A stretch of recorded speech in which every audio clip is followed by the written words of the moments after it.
20/5/89 का प्राधिकरण 11 नंबर के रजिस्टर में 116 पेज। मीठे मीठे रूहानी बच्चों को रूहानी बाप बैठ समझाते हैं। बच्चे भी कैसे हैं, रूहानी भी हैं तो मीठे मीठे भी हैं। कड़वे तो कभी नहीं होते, कड़वे तो नहीं होते हैं। कड़वे माना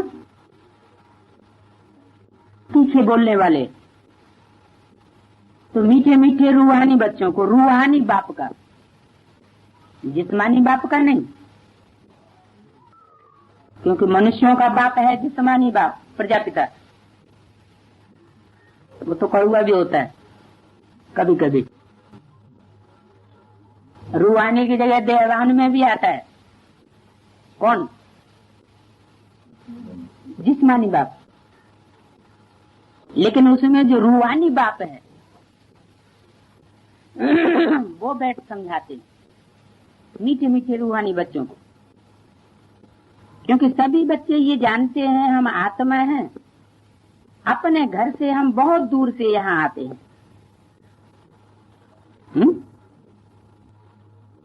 क्या जानते हैं कि हम अपने घर से बहुत दूर से यहाँ आते हैं, आकर के इस शरीर में प्रवेश करते हैं पार्ट बजाने के लिए। कौन? सुप्रीम सोल ज्योति बिंदु। पार्ट आत्मा ही बजाती है। यहाँ बच्चे बैठे हैं अपने को आत्मा समझ बाप की याद में, क्योंकि बाप ने समझाया है याद से तुम बच्चों के जन्म जन्मांतर के पाप भस्म होंगे। सिर्फ एक जन्म के नहीं, जन्म जन्मांतर के जो पुराने पाप हैं, पुराने से पुराने, वो भी भस्म होने याद से। इनको योग भी नहीं कहना चाहिए। याद में और योग में अंतर क्या है?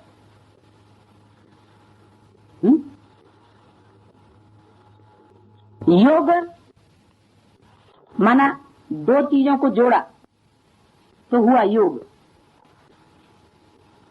तो योग तो लगाया जाता है, मेहनत की जाती है, प्रैक्टिस की जाती है। और याद, असली याद जो होगी वो स्वतः आएगी, जिससे दिल लग जाएगी तो याद जरूर आएगी। तो बाबा कहते हैं योग शब्द मत कहो। क्या कहो? याद। योग नहीं कहना चाहिए। याद से जन्म जन्मांतर के पाप भस्म होंगे। याद माने लगन, लगन माना लगाव। किसकी याद से, किसके लगाव से पाप भस्म होंगे? सुप्रीम सोल जो साकार शक्ति में आकर के, साकार तन में आकर के समझाता है। ऐसे नहीं कि सिर्फ बिंदु की याद से। बिंदु की याद तो खींच के करनी पड़ती है। हाथ पांव बांध के बैठ जाओ, खींच के याद करो तो बिंदु याद आता। स्वाभाविक रूप से नहीं याद आता। तो सिर्फ बिंदु की याद, सिर्फ बिंदु आत्मा जड़ है या चैतन्य है? सिर्फ बिंदु आत्मा बिना शरीर के, बिना शरीर धारण किए आत्मा चैतन्य है या जड़ है? जड़। जब तक आत्मा शरीर धारण न करे तब तक जड़ है। जब शरीर धारण करती है तब कहा जाता है चैतन्य आत्मा। क्योंकि मुरली में बताया है चैतन्य की परिभाषा, डिफिनीशन। बोलते चालते को चैतन्य कहा जाता है। तो बिंदु आत्मा तो बोल चाल नहीं सकती। तो वो सुप्रीम सोल ज्योति बिंदु जब साकार तन में आकर के समझाता है मुख से, और उसकी याद जो करते हैं, योग नहीं, याद, क्योंकि हठपूर्वक तो योग लगता भी नहीं। किसी साकार व्यक्तित्व से या कोई भी साकार पर्सनालिटी हो और उसको जबरदस्ती याद करो। जैसे रावण क्या करता था? दुश्मनी थी राम से, तो जबरियन उसको याद करना पड़ता था या लगन पूर्वक याद करता था? लगाव से याद करता था या जबरियन याद करता था? मजबूरी में याद करना पड़ता था या प्यार से याद करता था? प्यार से याद करता था। रावण की तो बात हो रही। रावण राम को प्रीति से याद नहीं करता था, जबरन याद करता था। तो याद माना प्रीति, लगन, लगाव। तो उस लगाव पूर्वक उस एक बाप को, उस एक पर्सनालिटी को, सुप्रीम सोल को, जो साकार में आके पार्ट बजाता है, अगर लगन पूर्वक याद करते हैं तो जन्म जन्मांतर के पाप भस्म होते हैं। लेकिन बेविचारी याद न हो। क्या याद बेविचारी नहीं होनी चाहिए, दुश्मनी से याद नहीं होनी चाहिए। कैसे होनी चाहिए? प्रीति पूर्वक, लगाव पूर्वक, लगन की अगन हो, तो जन्म जन्मांतर के पाप भस्म होंगे। योग तो सन्यासी लोग सिखलाते हैं। वो क्या सिखलाते हैं? हठ योग। हठ पूर्वक याद करो। नहीं याद आता है तो भी खींच के हाथ पांव बांध के बैठ जाओ, बिंदु को याद करो। तो क्या होगा? बिंदु तो निराकार है। निराकार के साथ संबंध होते हैं क्या? संबंध साकार में होते हैं या निराकार में होते हैं? संबंध तो साकार के साथ होता है। जब तक वो ज्योति बिंदु साकार न बने तब तक उसके साथ संबंध कोई नहीं जुड़ सकते। क्यों? क्योंकि वो तो आत्माओं का सिर्फ पिता है, दूसरा कोई संबंध नहीं हो सकता। दूसरे संबंध तब बनेंगे जब वो साकार में प्रवेश करेगी।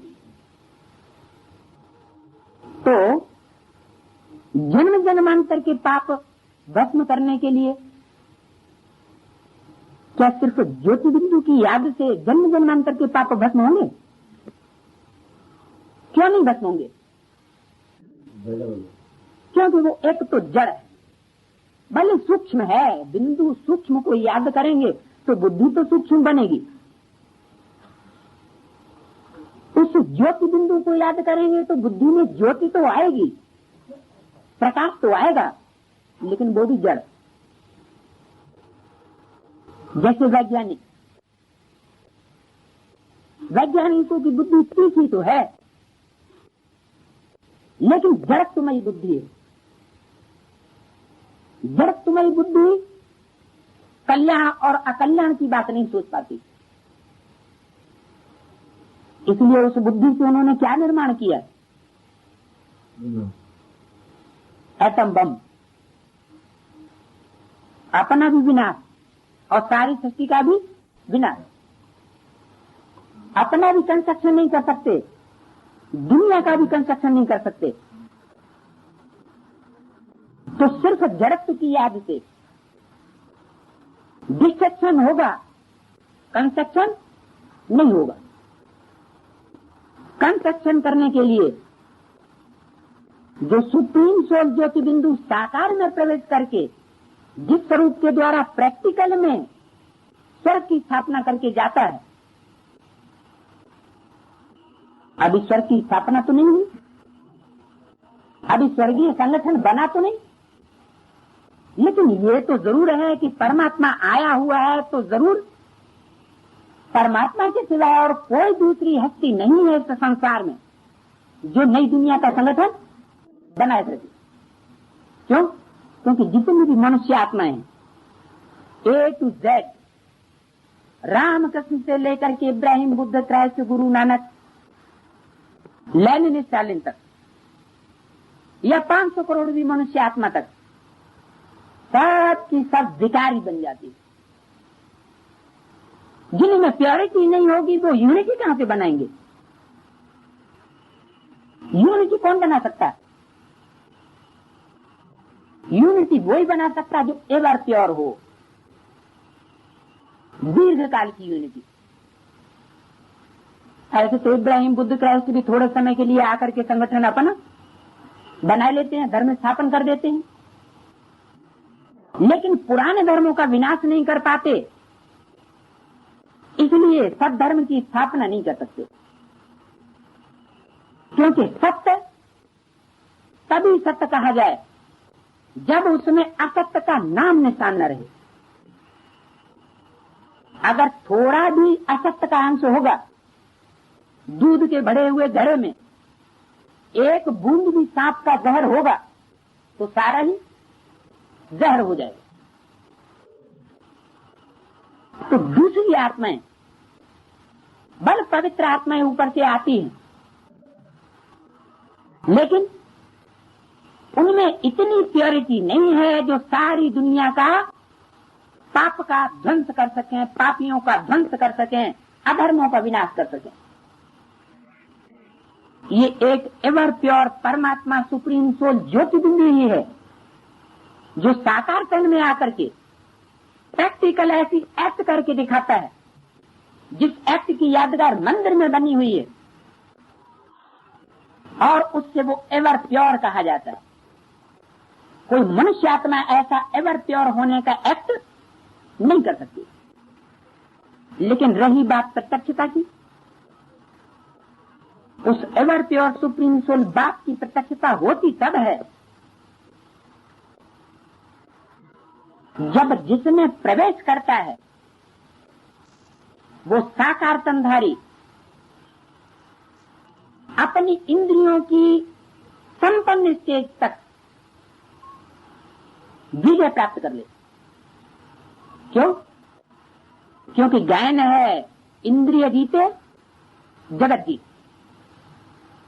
माया जीते जगत जीत, प्रकृति जीत। तो सुप्रीम सोल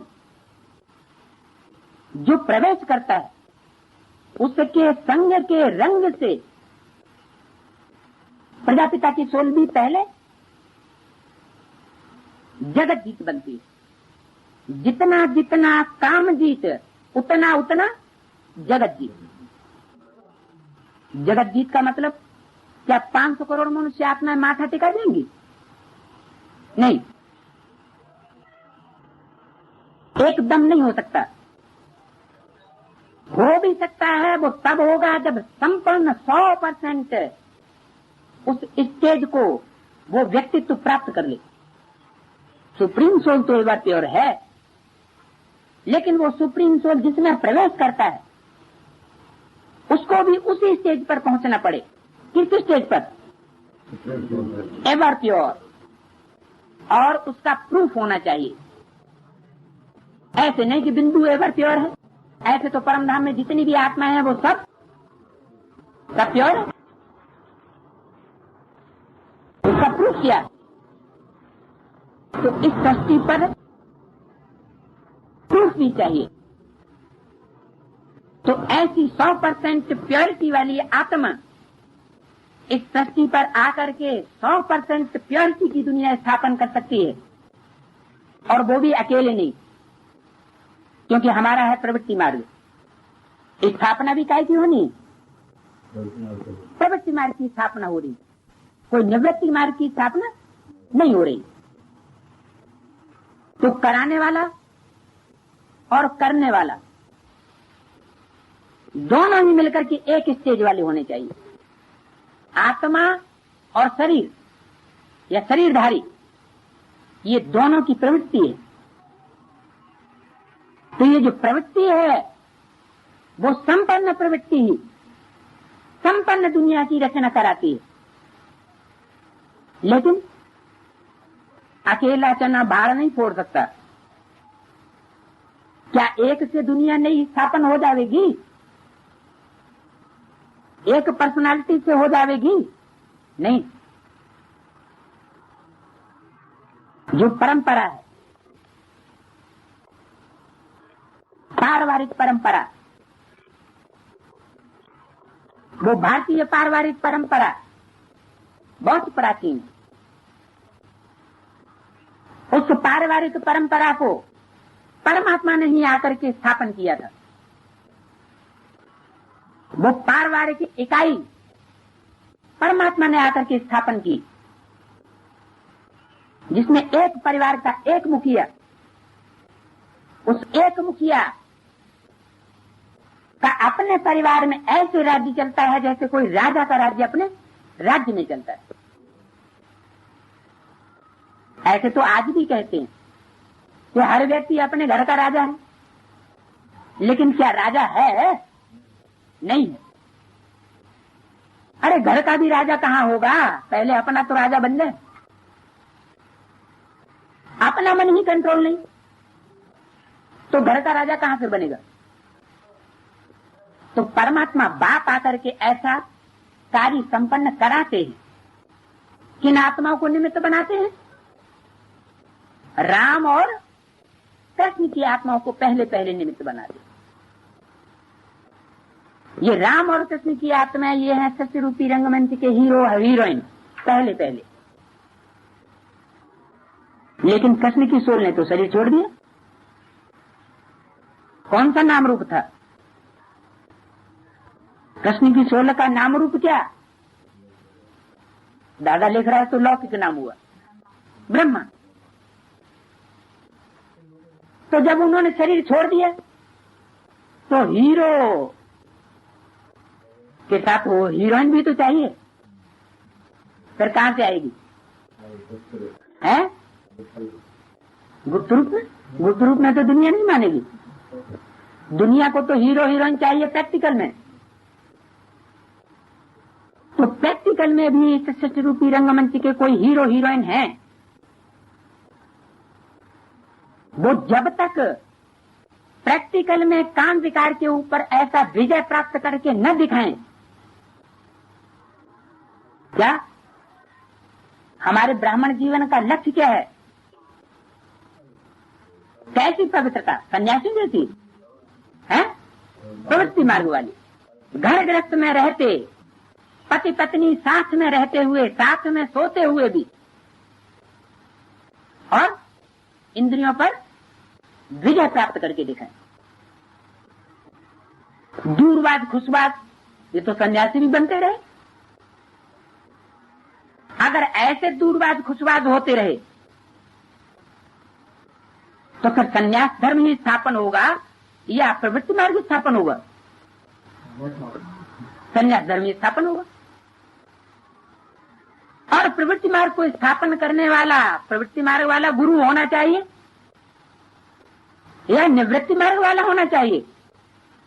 बाबा तो बोलते हैं निवृत्ति मार्ग वाले प्रवृत्ति मार्ग वालों को राजयोग नहीं सिखा सकते, जो खुद अपने घर घर का निर्वहन नहीं कर सकते। ये गृहस्थी नहीं है, अकेले हैं। चाहे वो आश्रम में है, चाहे सेंटर में है, चाहे किसी मठ मंडलेश्वर में है, तो स्वयं ही अकेले हैं, प्रवृत्ति में नहीं है। तो प्रवृत्ति में रह करके, साथ में रह करके, साथ में सो करके इंद्रियों पर विजय करने में कौन सी कठिनाइयां आती हैं? कौन कौन से कैसे कैसे अनुभव होते हैं? उनको पता होगा? इसका उनको अनुभव होगा? नहीं हो सकता। और जब उनको अनुभव नहीं, तो न स्वयं जीत पहन सकते और न दूसरों को पहना सकते। इसलिए कहा गुरु जिनके अंधले चेला सत्यानाश। तो बाबा ने मुरली में बोला है कि बाप प्रवृत्ति मार्ग में रहकर सहज राजयोग सिखलाते हैं, समझते नहीं है कि बाप ने प्रवृत्ति में रहकर सहज राजयोग सिखलाया है। तो क्या ब्रह्मा सरस्वती की प्रवृत्ति कहें? ब्रह्मा सरस्वती की कोई प्रवृत्ति नहीं थी। क्यों है? क्योंकि ब्रह्मा तो एज से भी वयोवृद्ध हो चुके थे, 60 की उम्र को पार कर चुके थे, उससे भी ऊपर। और सरस्वती तो 14 साल 15 साल की बच्ची, 16 साल में कुमारी योग्य होती, तो वो प्रवृत्ति नहीं कही जा सकती। वास्तव में प्रवृत्ति तब बनती है जब वही ब्रह्मा सरस्वती शरीर छोड़ करके बच्चों में नंबरवार प्रवेश करते हैं। क्योंकि मम्मा बाबा की सोल अभी भी बच्चों में प्रवेश करके अपना पार्ट चला रही है। मुरली में बोला है, हाँ, बच्चों में मम्मा बाबा प्रवेश कर सकते हैं।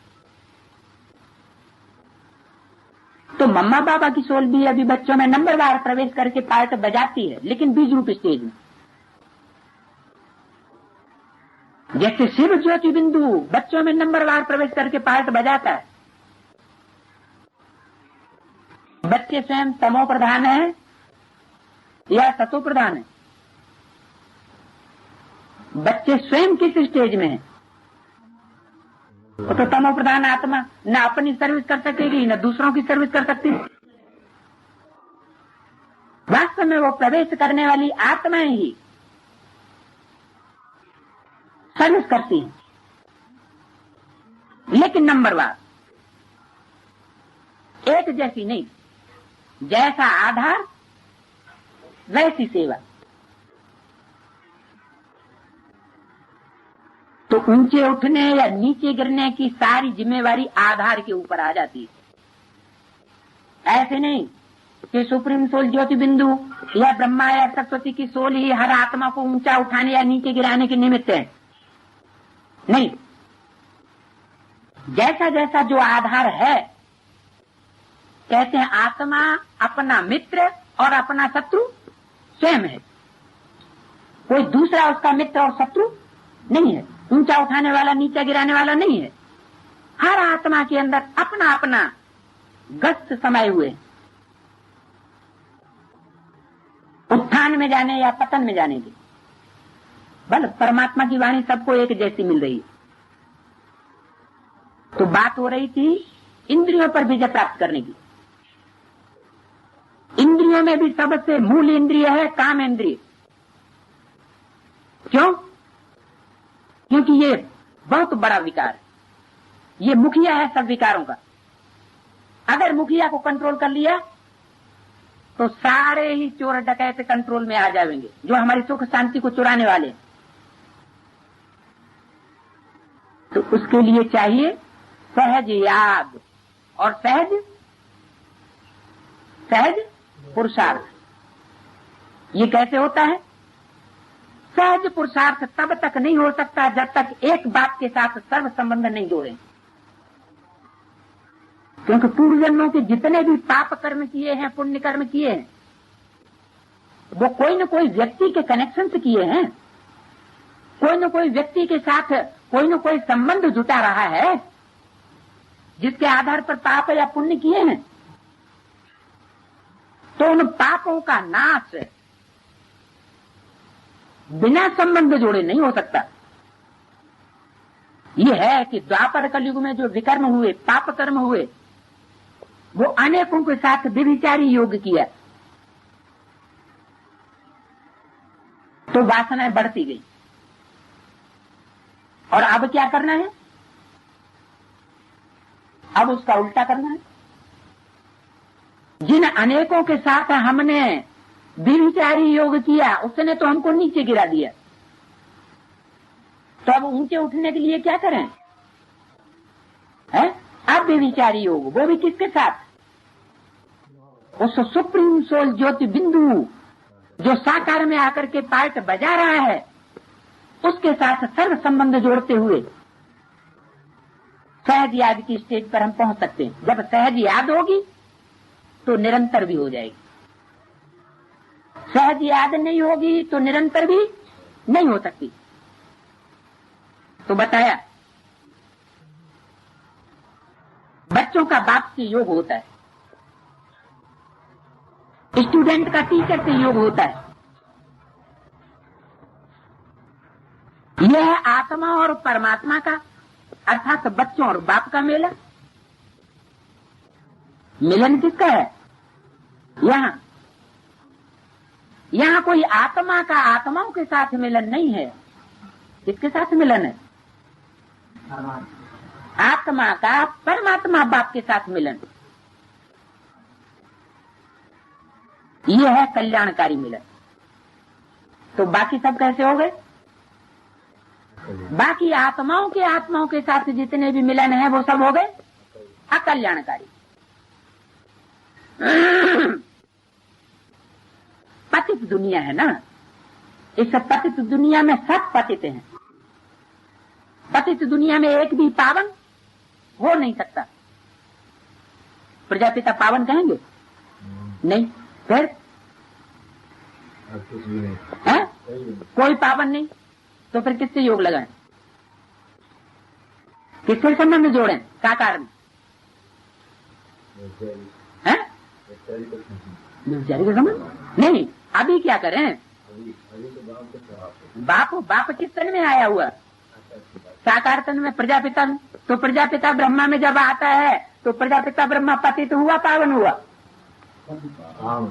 पावन हुआ। फिर ये क्यों कहा कि एक सेकंड में ब्रह्मा से विष्णु बन जाएगा? तो इसका मतलब वो सेकंड पूरा हो गया है? अभी तो नहीं हुआ ना। ब्रह्मा से विष्णु बनने में कितना टाइम? एक सेकंड। तो वो एक सेकंड पूरा हो गया? ब्रह्मा से विष्णु बन गया? नहीं बन। तो ब्रह्मा से विष्णु बनने का जो सेकंड है वो प्रजापिता ब्रह्मा के लिए नुदा हुआ है, लेकिन उसके इंतजार में नहीं रहना। क्यों? क्योंकि उन आत्माओं की तो इतनी तीव्र गति है, फास्ट गति है पुरुषार्थ की, कि वो लास्ट एक सेकंड में भी नीचे से लेकर के ऊपर पहुंचने की योग्यता दौड़ में सीखी है, वो योग्यता रखती है। आत्माएं तो नंबरवार है। माता पिता की बात दूसरी है और बच्चों की बात दूसरी है। तो बच्चों को ऐसा नहीं सोच लेना कि ब्रह्मा से विष्णु एक सेकंड में बन जाएगा तो उसी सेकंड में हम भी ब्रह्मा से विष्णु जैसे बन जाएंगे। क्या उतनी फास्ट गति है पुरुषार्थ की? नहीं। तो कैसे बन जाएंगे? Practice makes a man perfect. शास्त्र में तो बोला। शास्त्र लिखे किसने? हम बच्चों ने लिखे। हम बच्चों ने ये शास्त्र लिखने के संस्कार कहां से भरे? यहां से भरे। तो गीता में लिखा अभ्यास तो कौन से वैराग्य से ग्रह्य थे। आत्मा कैसे कंट्रोल की जाए? मन बुद्धि को कंट्रोल कैसे करें? अभ्यास और इस दुनिया से वैराग। इस दुनिया के जो भी संबंध हैं, विनाशी संबंध देह के, उनसे विरक्ति आ जाए। अगर विरक्ति नहीं आएगी तो बिना विराग के ज्ञान उत्पन्न नहीं हो सकता। परमात्मा की पहचान असली नहीं हो सकती। तो जब पहचान ही नहीं होगी तो असली संबंध कहां से जोड़ लेंगे? और जोड़ भी लिए तो वो संबंध स्थायी कहां रहेंगे? नहीं रह सकते। तो बताया कि यह है कल्याणकारी मिलन आत्मा और परमात्मा का।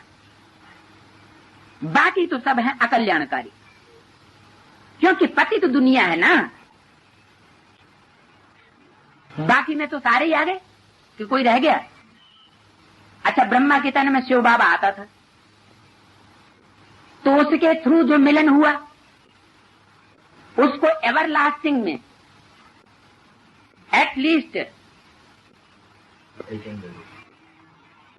कल्याणकारी कहें या अकल्याणकारी कहें? क्या कहें? हैं? उसको क्या कहें? हैं? कल्याणकारी है? यहां तो बोल दिया पूरा कल्याण खुद का ही नहीं हुआ, आज फेल हो गया। शरीर से प्राप्ति तो नहीं हो सकी जीवित रहते। यहाँ तो जीते जी मरना बाप सिखाते हैं मुरली में। वो तो जीते जी शरीर छोड़ दिया, तो ऐसे ही सब शरीर छोड़ देंगे तो दुनिया में नई दुनिया का संगठन बन जाएगा? नहीं बन सकता। तो जरूर कोई और तन है जिस तन के द्वारा परमात्मा बाप आकर के नई दुनिया की स्थापना कराते हैं, और नई दुनिया की स्थापना के साथ साथ उस नई दुनिया में आने वाली जो भी आत्माएं वो इंद्रियों पर विजय प्राप्त करके नंबरवार इंद्रिय जीत बनती है। अगर स्वयं की इंद्रियों पर विजय प्राप्त करने वाली नहीं बनेंगी तो सतयुग में जाकर के देवता नहीं बन सकते। तो यह है कल्याणकारी मिलन, बाकी तो सब है अकल्याणकारी।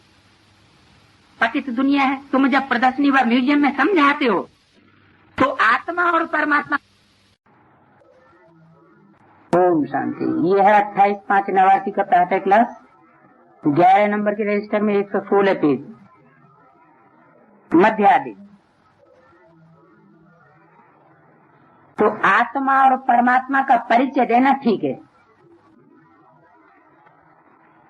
चाहे म्यूजियम समझाएं और चाहे प्रदर्शनी समझाएं। प्रदर्शनी किसे कहा जाता है? अभी तक तो जड़ चित्रों की और हाँ जड़ मंदिरों में जड़ मूर्तियों की बनाई हुई प्रदर्शनी कहें व म्यूजियम कहें, वो समझाते रहे। तो जड़ म्यूजियम जड़ चित्रों का और जड़ प्रदर्शनी जड़ चित्रों की। लेकिन यहाँ क्या है एडवांस में? एडवांस में तो न प्रदर्शनी के चित्र हैं और न, क्योंकि जो समझदार होते हैं, छोटे छोटे बच्चों के लिए चित्रों की जरूरत होती है। जो समझदार होते हैं उनको चित्रों की कोई दरकार नहीं होती, क्योंकि ये तो है सारे विश्व की चुनी हुई बीज रूप आत्माएं, सारे विश्व के बाप बनने वाली आत्माएं। तो बाप ज्यादा समझदार होता है या बच्चे ज्यादा समझदार होते हैं? जो विश्व के बाप समान बच्चे हैं वो तो समझदार होने चाहिए, उनको चित्रों की क्या दरकार? तो यहाँ है चैतन्य म्यूजियम और चैतन्य प्रदर्शनी। चैतन्य प्रदर्शनी कौन सी?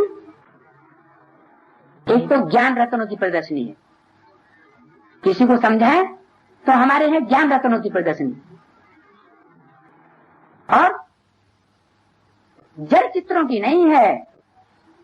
हमने कौन से चित्रों को समझा है, कौन से चित्रों को जाना है?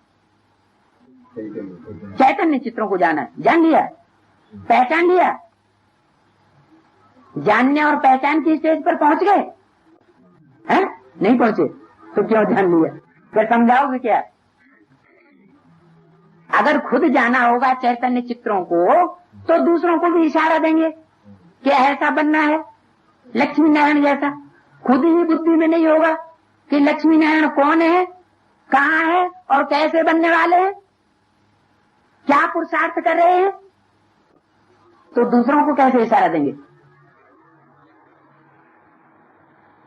तो चैतन्य चित्रों की प्रदर्शनी कैसे समझाएंगे, कब समझाएंगे? जब खुद को उस प्रदर्शनी का ज्ञान हो कि लक्ष्मी नारायण बनने वाली आत्माएं कौन सी हैं। साकार सोले से अभी बनी तो नहीं है, लेकिन बुद्धि में ज्ञान तो है। उसी को कहते हैं कृष्ण के हाथ में नई दुनिया का गोला। तो नई दुनिया का गोला कोई इस हाथ की बात नहीं है, बुद्ध रूपी हथेली में नई दुनिया की पूरी रूपरेखा है। तो ऐसे ही जो आने वाली नई दुनिया का संगठन है, उस आने वाली नई दुनिया के संगठन में लक्ष्मी नारायण कौन होंगे ये पूरा अगर ज्ञान बुद्धि में नहीं बैठा है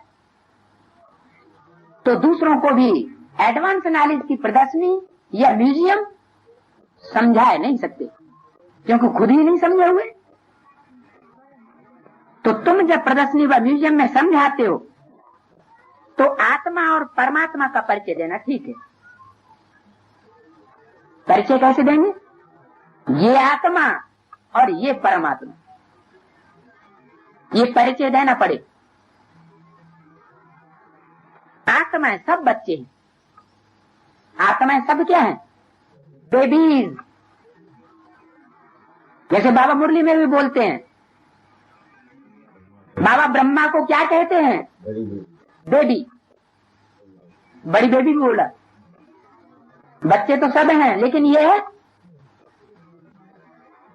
बड़ी बेबी है, बड़ा बच्चा। बाप कहते हैं समझदार को और बच्चा कहते हैं ना समझ को। वास्तव में आप अनुभव कर सकते हैं, पुराने जो होंगे और नहीं हो तो भी मुरलियों से पढ़ने से भी अनुभव कर सकते हैं। मम्मा की मुरली पढ़िए और ब्रह्मा के थ्रू चलाई हुई वाणी पढ़िए। ज्यादा समझदारी कौन सी वाणी में दिखाई पड़ती है? मनन चिंतन मंथन किसकी वाणी में दिखाई पड़ता है? मम्मा की वाणी में। ब्रह्मा की वाणी में मनन चिंतन अपना आत्मा का नहीं है। बोलने वाला कौन है? सुप्रीम सोल से। कहीं कहीं तो अज्ञानता के वश ब्रह्मा बाबा बीच में बोल पड़ते। एडवांस नॉलेज जिन्होंने ली है वो समझ सकते हैं कि ये बात ब्रह्मा बाबा ने बोल दी है, क्योंकि उन्हीं की बुद्धि में आने वाली नई दुनिया का ज्ञान नहीं था, वो विचार सागर मंथन नहीं था। जैसे विनाश की बात, 10 वर्ष के विनाश की घोषणा कराई गई ब्रह्मा के मुख के द्वारा, तो परमात्मा शिव ने जो घोषणा की वो घोषणा मम्मा के सामने नहीं हुई। अगर मम्मा के सामने हुई होती तो मम्मा उसको क्लैरिफाई कर देती कि 10 वर्ष के बाद कौन सा विनाश होना है, बाहर की दुनिया का विनाश है होना है या ब्राह्मणों की दुनिया में बेहद का विनाश होना है। लेकिन मम्मा ने शरीर छोड़ दिया था। तो मम्मा के शरीर छोड़ने के बाद सीढ़ी के चित्र में या लक्ष्मी नारायण के चित्र जो बने हैं मम्मा के शरीर छोड़ने के बाद, उनमें वो विनाश की घोषणा तो है, मुरलियों में भी विनाश की घोषणा तो है, लेकिन उसका अर्थ जो है सही वो ब्रह्मा बाबा भी नहीं समझ सके। तो बाहर की दुनिया में घोषणा करा दी कि 10 वर्ष में जो पुरानी दुनिया का विनाश हो जाएगा। अगर उनकी बुद्धि में होता तो बाहर की दुनिया में क्यों घोषणा कराते? नहीं कराते ना, नहीं था। तो बाबा कहते हैं ब्रह्मा को बेबी। तो आत्मा है सब बच्चे, चाहे वो ब्रह्मा की ही सोल क्यों न हो, सब क्या है? बेसमझ बच्चे, बाप नहीं। और वो है परम पिता परमात्मा जो परमधाम में रहते हैं। अभी यहाँ आए हुए हैं तो यहाँ रहते हैं कि परमधाम में रहते हैं? यहाँ रहते हैं। फिर क्यों कहा कि परमधाम में रहते हैं? वो बच्चे नहीं है, वो बाप हैं जो परमधाम में रहते हैं। परमधाम माने ऊंची स्टेज। परमधाम माने ऊंची स्टेज। कैसी ऊंची स्टेज? सूक्ष्म वतन से भी ऊंची स्टेज, क्योंकि सूक्ष्म वतन तो वो है, वो स्टेज है जिसमें मनन चिंतन मंथन की स्टेज होती है आत्मा की। उसमें ये पुरानी दुनिया भूल जाती, इस पुरानी दुनिया से उपराम हो जाते। तो मनन चिंतन मंथन की जो विचार सागर मंथन की स्टेज है वो स्टेज है फरिश्ता स्टेज। इस फर्श की दुनिया के देह के रिश्तों से संबंध और रिश्ता टूट जाता है। लेकिन उससे भी एक ऊंची और स्टेज है, परम धाम की निसंकल्प स्टेज। वो निसंकल्प स्टेज तब कही जाए जब प्रैक्टिकल में ऐसा कोई सबूत देखने में आए। तो प्रजापिता के तन में जब परमात्मा प्रवेश करते हैं तो वो स्टेज भी बीच बीच में अनुभव आती है बच्चों को। निसंकल्प स्टेज। निसंकल्प का मतलब कुछ भी हो जाए लेकिन उसके निश्चय में कोई फर्क नहीं पड़ सकता। और सितारे डोलेंगे लेकिन ध्रुव तारा अपनी जगह से हिलेगा नहीं। तो वो हो गई परम धाम की स्टेज, निसंकल्पी स्टेज। ये निसंकल्पी स्टेज सिर्फ बाप की बननी है ऐसा भी नहीं। बच्चों की भी नंबरवार बननी जरूर है, लेकिन बाप बाप है और बच्चे बच्चे हैं नंबरवार। तो बच्चों की भी ऐसी निसंकल्प स्टेज नंबरवार बनेगी, लेकिन कब बनेगी? जब बच्चों को अपने पार्ट का पक्का निश्चय हो जाए कि आने वाली नई दुनिया के संगठन में मेरा कौन सा पार्ट होगा, जो शास्त्रों में गायन पूजन में आता है, जिसकी यादगार मंदिर बने हुए हैं। किस देवी देवता के रूप में मुझे पार्ट बजाना है? हु एम आई? इस पहेली का पूरा जवाब मिल जाए तो जिन बच्चों को ये नंबरवार जवाब मिलता जाएगा, वो बच्चे परम धाम की स्टेज में स्थिर होते जाएंगे निसंकल्प, क्योंकि अपने पार्ट पर निश्चय हो गया कि मेरी आत्मा का ये पार्ट है। तो वो आत्मा हिलेगी डुलेगी नहीं। तो तुम जब प्रदर्शनी व म्यूजियम में समझाते हो तो आत्मा और परमात्मा का परिचय देना ठीक है। क्या परिचय देना ठीक है? आत्मा बिंदी, परमात्मा बिंदी। क्या परिचय देंगे? मैं आत्मा बिंदी और परमात्मा बिंदी। मैं परमधाम की रहने वाली, परमात्मा परमधाम का रहने वाला। ये परिचय देंगे। अरे ये परिचय तो सामान्य परिचय हो गया, ये कोई विशेष नॉलेज हुई?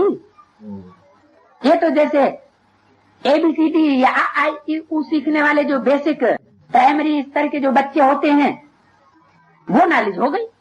मैं आत्मा बिंदु, परमात्मा बिंदु, इसमें विशेषता क्या हुई? वो तो कीड़े मकोड़ों की आत्मा भी क्या होती है? बिंदु। ठीक है, पशु पक्षी पतंगे सब बिंदु।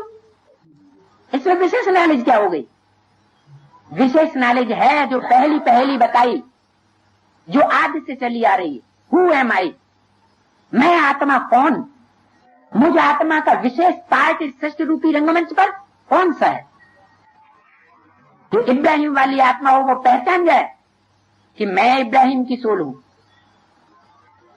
जो क्राइस्ट वाली सोल है वो पहचान जाए कि मैं क्राइस्ट की सोल हूं। पक्का निश्चय हो जाए। राम वाली आत्मा, उसको पक्का निश्चय हो जाए मैं राम की आत्मा। तो जब अपनी सीट पर सेट हो जाएगी, तो सीट पर सेट हुआ व्यक्ति जो है वो अपनी सीट कभी छोड़ेगा नहीं। अधिकार पा चुको बैठ रहना ये बड़ा दुष्कर्म है। क्या? जिसको सीट मिल गई, DM की सीट मिल गई और डिस्ट्रिक्ट में अनाचार होता रहे, दुराचार होता रहे और वो ध्यान ही न दे, तो पाप किसके ऊपर चढ़ेगा? सबसे ज्यादा पाप किसके ऊपर चढ़ेगा? उसी DM के ऊपर, क्योंकि उसको कुर्सी मिली लेकिन उस कुर्सी का उसने सदुपयोग नहीं किया। तो ऐसे ही जिसको ये अनुभव हो जाए कि मैं राम की सोल हूं, मैं कृष्ण की सोल हूं, मैं इब्राहिम हूं, मैं बुद्ध हूं। अब यहां तो इब्राहिम बुद्ध तो कोई होता नहीं। क्या? हाँ, इब्राहिम बुद्ध की आधारभूत आत्माएं हो सकती हैं या बीज रूप आत्माएं हो सकती है, लेकिन बीज रूप आत्माओं को भी ये भान में नहीं रहना चाहिए कि मैं इब्राहिम बुद्ध क्राइस्ट की बीज रूप हूं। ये भी अज्ञानता है। क्यों?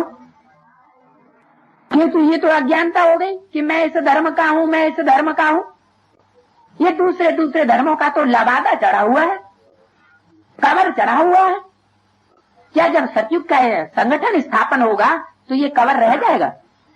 नहीं रह जाएगा। ये देहाभिमान का कवर भी खलास हो जाएगा। जब तक ये देहाभिमान का कवर भी खलास न हो, तब तक देवी देवता सनातन धर्म की 84 जन्म लेने वाली आत्मा, परमात्मा बाप का बच्चा, 84 जन्म लेने वाला देवी देवता पक्का साबित नहीं होगा। परमात्मा बाप के परिवार का भांति नहीं बनेगा जब तक ये अभिमान है। तो कोई भी बच्चे अपने लौकिक बाप को परम पिता नहीं कहेंगे। लौकिक बाप को कोई कहेगा? नहीं कहेगा। परम पिता को दुख में ही याद करते हैं। उस परम पिता को सुख में कोई, दुख में सुमिरन सब करें, सुख में करें न कोई। तो द्वापर कलयुग दुख और सतयुग त्रेता सुख। फिर यहाँ संगम में सुख है या दुख है? सुख है, तो क्यों याद करेंगे? फिर संगम में सुख है तो याद क्यों करेंगे? हैं? हाँ, स्टेज एक जैसी नहीं रहती। जब अनिश्चय हो जाता है तो निश्चय कि स्टेज से नीचे गिरने के कारण दुख हो जाता है। आत्मा जन्म मृत्यु के चक्र में आने लगती है, तो जन्म मरण का दुख तो सबसे बड़ा दुख है। इसी दुख से पहले छुटकारा पाना है। वो स्थूल जन्म मरण तो दुनिया में होता रहा, लेकिन यहाँ ब्राह्मणों की दुनिया में जन्म मरण कौन सा है? निश्चय और अनिश्चय का जन्म मरण का चक्र, इससे छुटकारा आत्मा को पहले पाना है। तो परमपिता परमात्मा को दुख में ही याद करते हैं। ये बात कहाँ की है? असली यहाँ संगम युग की ये बात है कि यहाँ भी जब दुख पड़ता है, परमात्मा बाप से आत्माएं जब बिछुड़ जाती हैं, अनिश्चय पैदा हो जाता है, देहधारी धर्म गुरुओं के चक्र में आ जाती हैं, परमात्मा बाप से दूर हो जाती, डिटैच हो जाती और दुखी हो जाती हैं, तो परमात्मा बाप को फिर याद करते हैं, हे परम पिता परमात्मा। तो जरूर इस दुनिया में होगा तब हे परम पिता परमात्मा कहना उचित है, या उस दुनिया में हो ही नहीं तब हे परम पिता परमात्मा कहना ठीक है? होना चाहिए ना। परमात्मा रहते ही परम धाम में, तो वो परम धाम में ऊपर रहते हैं और हम रहते हैं इस दुख की दुनिया में नीचे, तो वो ऊपर रह करके हमारे दुख हरेंगे क्या? जरूर है तो इसी दुनिया में, लेकिन ऊंची स्टेज में है। क्या? ऊंची स्टेज में है, तो ऊंची स्टेज को छोड़ करके उनको नीचे आना पड़े। किसी का दुख दूर करना है तो प्राइम मिनिस्टर अपनी गद्दी पर ही बैठा रहे और गरीबों के दुख का कभी आकर के अनुभव ही न करे, तो वो दुख दूर नहीं कर सकता, क्योंकि उसको पता ही नहीं। तो परमात्मा बाप उस ऊंची स्टेज को छोड़ करके पहले क्या करे? उसको भी नीचे आना पड़े। बच्चे किस तरह से विकारों से युद्ध कर रहे हैं, विकारों में फंसे हुए हैं, निकल नहीं सकते। जैसे कोई डूबा हुआ हो, तो डूबे हुए को उठाने के लिए क्या करना पड़ता है? नीचे जाना पड़े, बॉटम में, और बॉटम में जाकर के फिर उसको उठा के ऊपर लाना पड़े। जिसको उठा के ऊपर लाया जाए वो भले ऊपर हो जाए और लाने वाला नीचे हो जाता है। तो दुख में ही मेरे को याद करते हैं। क्यों याद करते हैं? कि दुख में जब नीचे स्टेज में बच्चे गिरे हुए हैं, तब परमात्मा बाप को उन्होंने याद किया है कि हे परमात्मा बाप, छोड़ भी दे आकाश सिंहासन। क्या? तू जो अपनी ऊंची स्टेज पर बैठा हुआ है, कोई ऊपर की बात नहीं है ऐसी सृष्टि पर, लेकिन कैसी स्टेज में? ऊंची स्टेज में बैठा हुआ है। वो ऊंची स्टेज छोड़ करके कहाँ आ जा? तू भी देहभान में आ जा। देहभान में आएगा तो मुझे देहधारी को उठा करके ऊपर आत्मिक स्टेज में ले जा सकेगा। बिना संग का रंग दिए ऊपर नहीं ले जा सकता। नीचे कैसे गिरी आत्माएं? भारतवासी नीचे कैसे गिरे? द्वापर युग से पतन कैसे शुरू हुआ? दूसरे धर्म की आत्मा इब्राहिम बुद्ध क्राइस्ट आए और आकर के उन्होंने अपने संग का रंग लगाया और हम नीचे गिर गए। ये तो हुआ अनेकों का संग का रंग, जिसके संग के रंग से हम नीचे गिरे। प्रैक्टिकल में साकार के संग में आए ना, अनेकों संग में, तो नीचे गिरे। अब ऊपर करने के लिए क्या करें?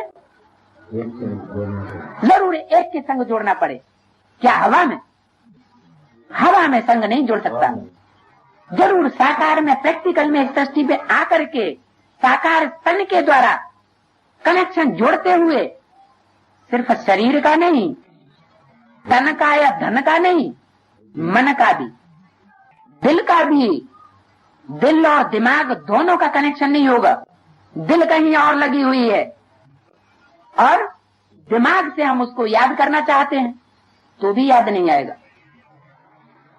तो तन मन धन समय संपर्क संबंध हर प्रकार से एक की याद में जब हम जुट जाएंगे, एक का संग का रंग लगाएंगे, एक से संबंध जोड़ेंगे, तो अनेक जन्मों के जो संबंधों के पाप हैं वो हमारे भस्म हो जाएंगे।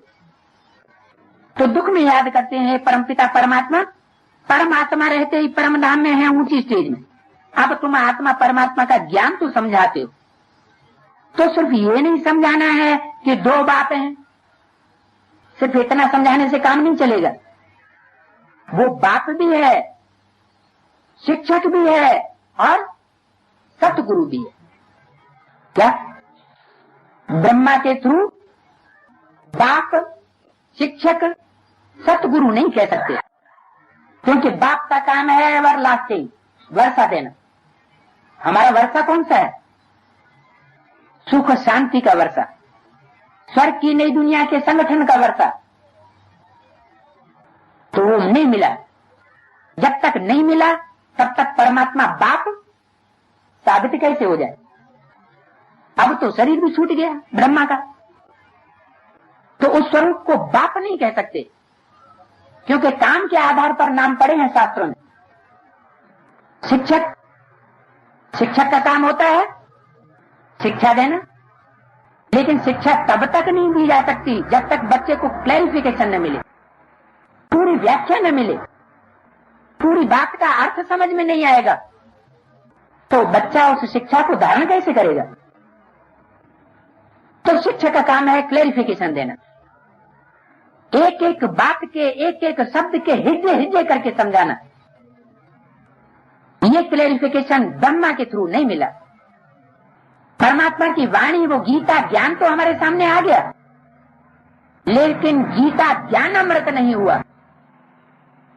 अमृत तब निकलता है, नवनीत तब निकलता है जब मंथन किया जाता है। तो वो मंथन भी किसी दूसरे का न हो, वो मंथन भी अपनी आत्मा स्वयं करे। जब तक अपनी आत्मा स्वयं का मंथन नहीं करती तब तक नवनीत मिल नहीं सकता, वो मक्खन मिल नहीं सकता, और मक्खन आत्मा को नहीं मिलेगा तो आत्मा में पावर नहीं आएगी। तो वो बाप भी है, शिक्षक भी है, शिक्षा देने वाला भी है और सतगुरु भी है। सतगुरु माने सतगति करने वाला, दुर्गति करने वाला नहीं। काय की सदगति? तन की सदगति पहले होगी या मन बुद्धि रूपी आत्मा की सदगति पहले होगी? पहले तो मन बुद्धि रूपी आत्मा की सदगति हो, पहले बीज सुधरे तब वृक्ष सुधरे। ऐसे नहीं कि शरीर पहले कंचन काया हमारा क्यों नहीं बना। इतने साल हो गए परमात्मा बाप को ज्ञान देते देते, ब्रह्मा के तन में ज्ञान दिया, एडवांस नॉलेज में आ गए, अब भी ज्ञान ले रहे हैं। अभी हमारे शरीर के अंदर बीमारी क्यों आती है? तो बीमारी तो आएगी, क्यों आएगी? क्योंकि मन बुद्धि रूपी आत्मा अभी निसंकल्पी स्टेज में स्थिर नहीं हुई। पूर्व जन्म के जो किए हुए पाप और पुण्य है वो मन बुद्धि के अंदर आते रहते हैं। जब तक वो क्लीन न हो, साफ न हो जाए, तब तक वो जो हिसाब किताब है दूसरे देहधारियों के साथ, दूसरी आत्माओं के साथ, वो हिसाब किताब सामने जरूर आएंगे संकल्प विकल्पों के रूप में। तब तक निसंकल्पी स्टेज नहीं बन सकती। तो निसंकल्पी स्टेज जब आत्माओं की बने, थोड़े टाइम के लिए नहीं, कितनी बताई? कम से कम 8 घंटे की। ये अनुभव की बात है कि लगातार 8 घंटे निसंकल्पी स्टेज में रहने का अनुभव हो जाए, तब कहें कि आत्मा कर्मातीत स्टेज को पहुंच गई। कर्म करते हुए भी चाहे जैसा कर्म करे, सैकड़ों की हत्या कर डाले स्थूल में भी, तो भी उस आत्मा पर पाप नहीं लग सकता। इसलिए बोला मैं ऐसे के द्वारा विनाश कराता हूं जिस पर कोई पाप न लगे। क्यों? क्योंकि अगर वो ऐसा कर्म करेगा भी तो उसमें भाव क्या होगा? है नहीं, उसमें भाव होगा विश्व का कल्याण करना है। इन आतताइयों का जब तक नाश नहीं होगा, ध्वंस नहीं होगा, तब तक विश्व का कल्याण नहीं हो सकता, नई दुनिया की स्थापना नहीं हो सकती। तो आत्मा बीज जब तक इतना पावरफुल न बने, निसंकल्प स्टेज वाला न बने, तब तक शरीर सतो प्रधान नहीं हो सकता। शरीर विकारी, बीमार बीमार जरूर बना रहेगा। तो ये दुनिया जब तक मौजूद है, 500 करोड़ की दुनिया, जिसमें पापाचारी भी भरे पड़े हैं, और पुण्यात्मा तो बहुत थोड़ी है। पुण्यात्मा तो कोई है ही नहीं, क्योंकि वाणी में बाबा ने हमको पहले ही बता दिया है कि पाप की दुनिया में कोई पुण्यात्मा होते नहीं, और पुण्यात्माओं की दुनिया में सती में कोई पापात्मा होता ही नहीं। क्यों नहीं? क्योंकि जो पापात्मा है उनकी संख्या इतनी ज्यादा है कि वो वायुमंडल को दूषित ही करते रहते। हम कितना भी वायुमंडल सुधारने की कोशिश करें, सुधर नहीं पाता। परमात्मा बाप के पास जब सतो प्रधान स्टेज में सुई की कट उतरी हुई आत्मा आती है, उस समय पहली बार तो वो सात्विक स्टेज का अनुभव करती है थोड़े समय के लिए, लेकिन फिर बाद में शूटिंग का चक्कर लगता है, फिर देहधारी गुरुओं का असर पड़ता है, एक दूसरे की सुनी सुनाई बातों के चक्कर में आते हैं, और फिर आत्मा नीचे गिरने लग पड़ती। तो सतो प्रधान स्टेज बनेगी ही तब जब इस दुनिया से पापाचारियों का, विरोधी संकल्प चलाने वालों का, बाप के विपरीत संकल्प चलाने वालों का बिल्कुल खात्मा नहीं हो जाता है। तब तक ये शरीर विकारी और बीमार जरूर बने रहे। तो ऐसे नहीं कह सकते कि हमारे शरीर अभी विकारी क्यों है, क्योंकि मुरली में बता दिया आत्मा सतो प्रधान होती जाएगी और शरीर सड़ते जाएगी। कब तक? जब तक इस विकारी दुनिया का बिल्कुल सफाया नहीं होता, तब तक। सफाया होने के बाद भी प्रकृति को सतो प्रधान बनना पड़े, क्योंकि एटम बमों के धमाके से प्रकृति का बैलेंस डोल जाएगा, और प्रकृति का जब बैलेंस डोलेगा तो जो अभी थोड़ी सात्विकता है प्रकृति में, अभी भी कुछ न कुछ सुखदायी है, प्रकृति के सुख अभी भी कम नहीं है, वो प्रकृति का सुख जो है बिल्कुल समाप्त हो जाएगा।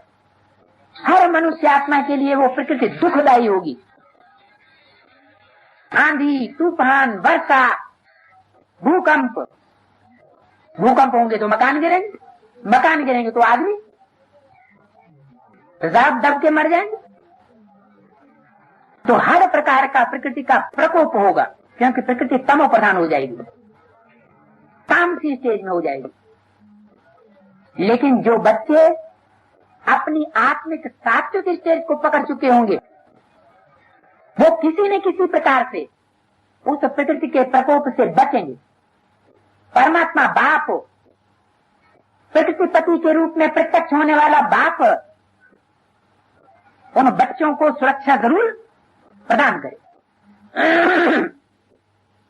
तो परमात्मा रहते ही है परम धाम में।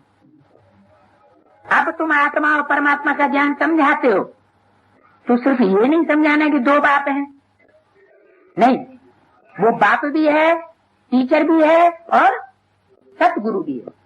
आत्मा मन बुद्धि रूपी आत्मा की भी सदगति करता है। सदगति क्या है मन बुद्धि रूपी आत्मा की? मनन चिंतन मंथन अगर चल पड़े तो समझो आत्मा की सदगति हो रही है। और मनन चिंतन ज्ञान का बुद्धि में नहीं चलता, देह और देह के संबंधों में ही बुद्धि लगी रहती है, तो समझो आत्मा की दुर्गति है। ये अपनी चेकिंग हम अपने आप कर सकते हैं। ये जरूर समझाना है कि बाप तो है, हम सब भाई भाई हैं। वो बाप है और हम आत्माएं सब भाई भाई। ये सभी आत्माओं का बाप है। भक्ति मार्ग में सब भगवान बाप को याद करते, क्योंकि भगवान से भक्ति का फल मिलता है। भगवान से भक्ति का फल क्या मिलता है? ज्ञान मिलता है। ज्ञान का मतलब ही है पहचान। अगर पहचान नहीं हुई, हम आत्मा को अपने पार्ट की, हम आत्मा को अपने बाप की, जो प्रैक्टिकल में पार्ट बजा रहा है, तो नहीं कहेंगे कि हमको भगवान से भक्ति का फल मिला। क्या अभी हम कहें कि हमारी आत्मा को भगवान से भक्ति का फल मिल गया? भक्ति का फल क्या है? ज्ञान। तो क्या आत्मा को, अपनी आत्मा को अपने स्वरूप का, अपने पार्ट का पक्का परिचय मिल गया? नहीं मिला। हु एम आई, ये पहली अभी तक बनी हुई है। अभी कुछ वर्ष पहले अव्यक्त बाप दादा ने 3 सीट्स बताई। क्या कहा? पहले 2 सीट्स बताते थे, 2 के अलावा और कोई सीट अभी रिजर्व नहीं हुई। अभी 2-3 साल 4 साल से अभी क्या बोल रहे हैं कि 2-3 के अलावा और कोई सीट अभी फिक्स नहीं है। 2-3 में भी ससोपंज लगा दिया। तीसरी सीट है जरूर, लेकिन वो भी अभी हिलती डुलती स्टेज में। स्त्री हम नहीं कहेंगे। तो 2-3 के अलावा और कोई सीट फिक्स नहीं। कोई कहे 8 स्कॉलरशिप पाने वाले, उनके लिए तो बता दिया कि वो 8 तो उनमें से 3 को छोड़ के, माने बाकी 5, 3 को या 2 को छोड़ के बाकी 6, वो तो बहुत ही ऊपर नीचे की स्टेज में आ रहे हैं। इसलिए अव्यक्तवाणी में बोला कि 108 की माला में से 100 मन के तो फिर भी 90% अपनी अपनी स्टेज पकड़ लेते हैं, लेकिन जो 8 हैं वो बहुत ऊपर नीचे हो रहे हैं। तो उन 8 में से 2 को निकालो। निकाला भी नहीं जा सकता। क्यों? क्योंकि जो जिस स्टेज को पकड़ लेता है, ऊंची कुर्सी को, वो फिर दूसरों का परीक्षक बन जाता है। क्या? दूसरों की परीक्षा लेने वाला बन जाता है। और जो परीक्षा लेने का निमित्त होता है, वो अप्स एंड डाउन जरूर करेगा। किसको? दूसरी आत्माओं को। नहीं तो पता कैसे चलेगा किस बात का कि कौन सा मां का कितना स्थिरियम है, कितना अचल और अडोल है, कितनी एक रस स्टेज में रहने वाला है, उस आत्मा में कितनी अपनी पावर है।